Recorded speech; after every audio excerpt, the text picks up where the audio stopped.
The depth of strategic relations between Turkey and Pakistan has been increasing in recent times, especially since the withdrawal of Western troops from Afghanistan. Pakistan and Turkey have been cooperating strategically in various ways to support Afghanistan under the Taliban. However, in this case, the name of another country in the Middle East is also worth mentioning, whose name is Qatar. At the same time, the Central Asian states of Azerbaijan and Turkmenistan have come to the fore in developing a strategic transport network from Central Asia through Pakistan to Turkey called Lapis Lazuli, connecting the Mediterranean to the Indian Ocean through Central Asia. The joint military exercise, Anatolian Eagle 2021, was held in Turkey last June and July. According to an official statement from the Turkish Air Force, the purpose of the exercise was to coordinate the knowledge and experience of the participating countries, and at the same time accustomed to joint operations in real war situations. It was basically an Air Force exercise of 4 countries. Turkey has been organizing this exercise for a long time. However, in the recent geopolitical context, this exercise has a special significance. 5 Pakistan Air Force JF-17 fighter jets took part in the exercise. 2 Russian-made Azerbaijani MiG-29s and 2 Sukhoi 25 fighter jets took part in the exercise. Turkey took part in 36 F-16S, 1 Anchor-S drone and 1 KC-135 refueling aircraft. However, the most distinct participant in the whole exercise was 4 French-built Rafale fighter jets of the Qatari Air Force. As a result, Turkish and Pakistani fighter pilots took part in a real exercise against the French Rafale fighter jet for the first time. India, Pakistan's main regional rival, has bought Rafale fighter jets from France. Greece, a rival in Turkey's Mediterranean region, is also receiving Rafale aircraft from France.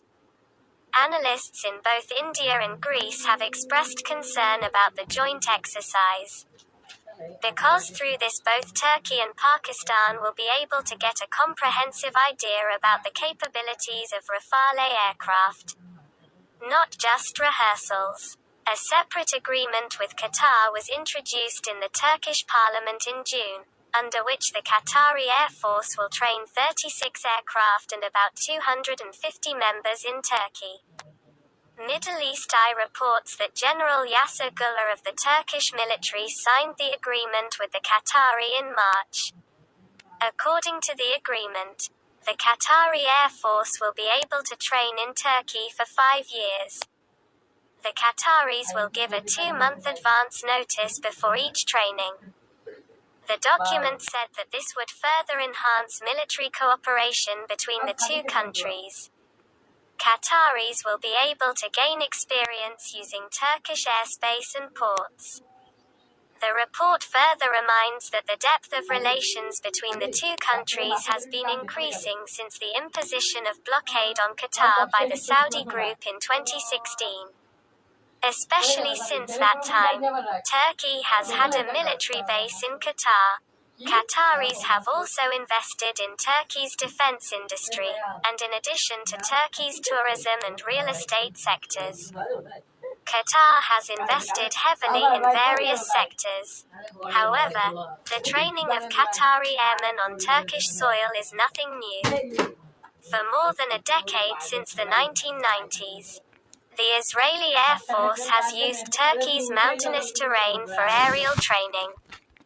Both sides get a good idea of each other's aircraft and modus operandi.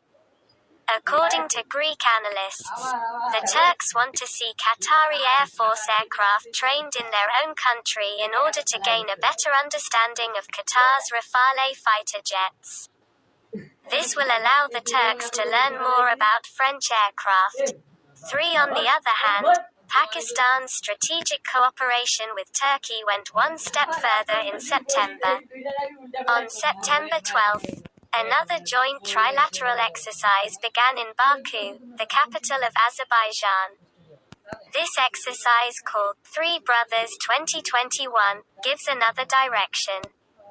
Lieutenant General Hikmat Mirzayev, commander of the Azerbaijani Special Forces, welcomed the Turkish and Pakistani Special Forces members to his country.